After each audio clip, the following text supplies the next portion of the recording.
Hello guys, কেমন আছেন? আশা করি সবাই ভালো আছেন।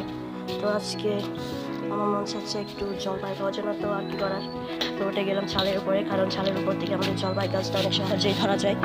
তো উঠে গেলাম ছাদের উপরে, কারণ যে ডালপালাগুলো অনেক উপর আছে ওইগুলো ধরা যায় না, ওইগুলোর জন্য আবার বাঁশ লাগে, তাই যেগুলো ধরা যায় সেগুলোর জন্য উঠে গেলাম ছাদের উপরে। ছাদের উপরে উঠে চলে আসতেছি আস্তে আস্তে জলপাই গাছের দিকে, যাতে পড়ে না যায় তাই সাবধানে আসতেছি। তো এসে গেলাম জলপাই গাছের দিকে, জলপাই গাছের সামনে।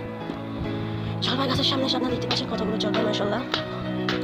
এবার প্রথম না, আরও অনেক ভাত আছে। দেখতে পাচ্ছেন কতগুলো জলপাই, তো এখান থেকে কয়েকটা নিয়ে নিব আমি। তো দুইটা নিছি, দুইটা নিব। তো দেখতে পাচ্ছেন এদিকে এদিকে কত সুন্দর সুন্দর জলপাই। তো আরেকটা নিছি, এখানে আমি বড় বড় দিকে নিচ্ছি একটা একটা করে। তো দেখতে পাচ্ছেন আমি এখানে তিনটা নিছি, এখন আরেকটা নিব। দেখি এখান থেকে একটা নিই। দেখতে পাচ্ছেন কত সুন্দর সুন্দর জলপাই আমার হাতে। জলপাই কিন্তু অনেক মজা লাগে আমার কাছে, তাই আর কি করা, জলপাই নিয়ে নিলাম। জলপাই গাছটা দেখতে পাচ্ছেন কত বড়, মাশাআল্লাহ।